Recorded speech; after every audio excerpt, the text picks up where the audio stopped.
The History of Riddings Park. Part 1. The Riddings Estate.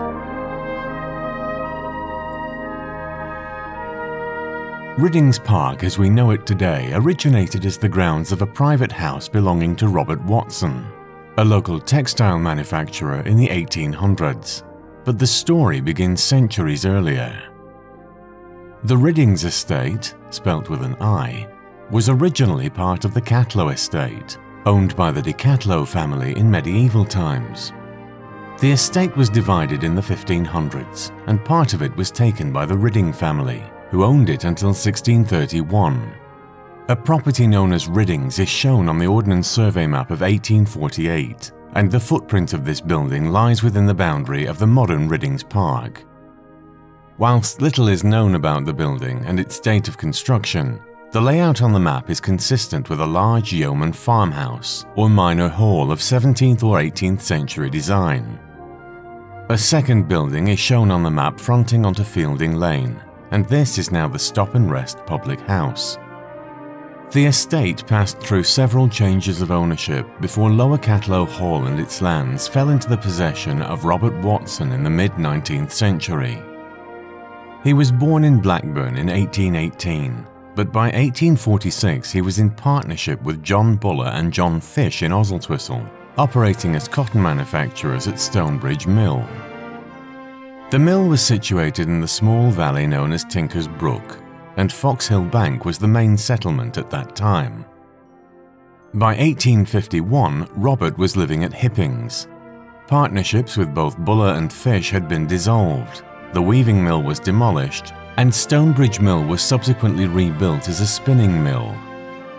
On the 26th of April 1853, Watson bought 2 parcels of land, which were catalogued as Riddings and Higher Catlow Hall, in order to expand his business.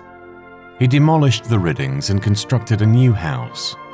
There are no records or documentary evidence available detailing the development of the new property, but Riddings Hall was built in the style of an early Victorian country house villa at a cost of £16,000. The northeast facade of the house, with its tower and grand entrance steps, overlooked a circular croquet lawn.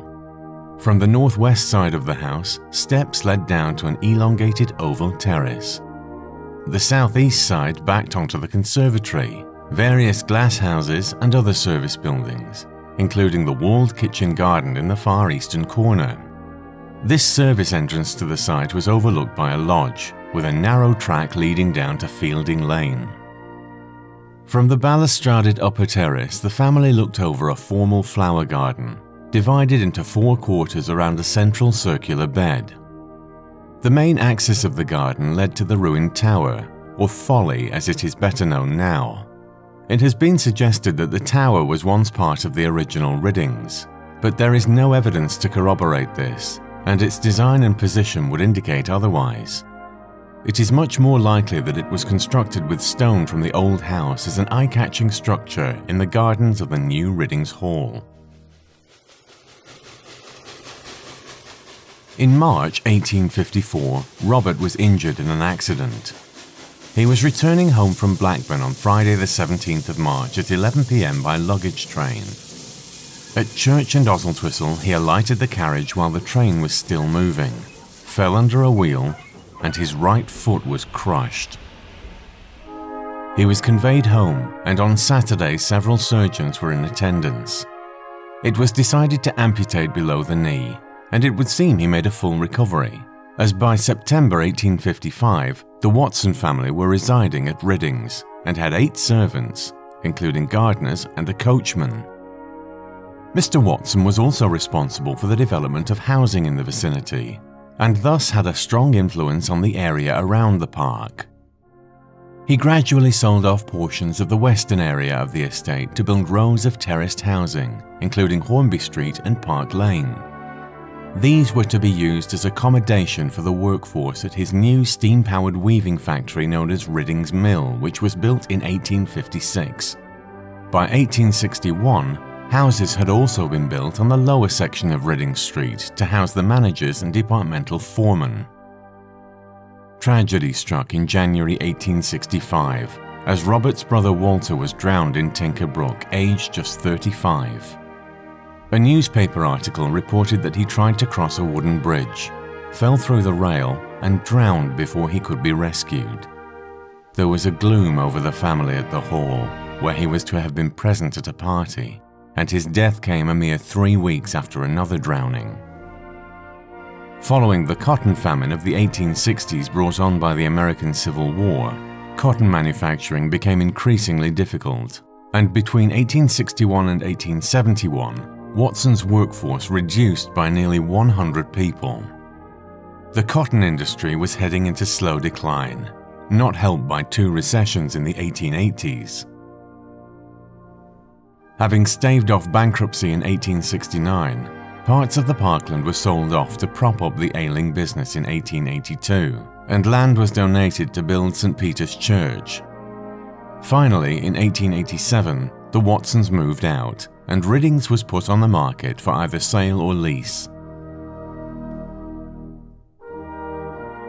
The villa was advertised for sale as a mansion with vestibule, hall, large dining and drawing rooms, library, breakfast room, small sitting room, large nursery, 9 bedrooms, 2 dressing rooms, servants' rooms, kitchens, butler's pantry, and 2 bathrooms. There was also a range of other buildings, including conservatory, stable block, wash house, coachman and gardener's cottages, a laundry, vinery, and greenhouses. In late 1890, John Buller took the lease of Riddings, but early in the new year he was due to attend a Conservative Party function in Accrington when he fell ill with a lung infection. His condition showed no signs of improvement, and it was decided he should go to Monte Carlo to recuperate in the warmer climate. He broke his journey in London at the Metropole Hotel, but took a turn for the worse and died suddenly. The 1891 census finds his son by his first wife, George, at Riddings awaiting the reading of the will and the distribution of the estate. When George got his hands on his inheritance, he embarked on a world tour, and on his eventual return in 1895, it was expected he would take up residence, but he showed no interest in the company that was the source of his great wealth.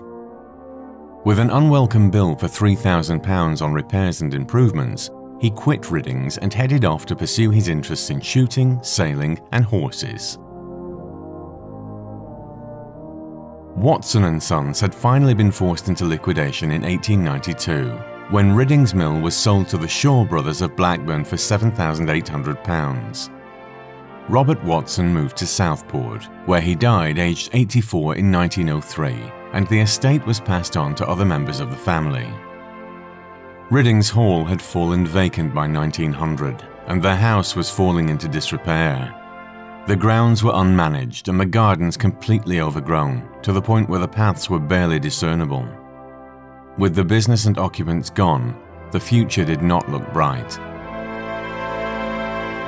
Then, in 1907, a plan emerged for the Urban District Council to purchase the Riddings estate in order to create a public park for the citizens of Oswaldtwistle.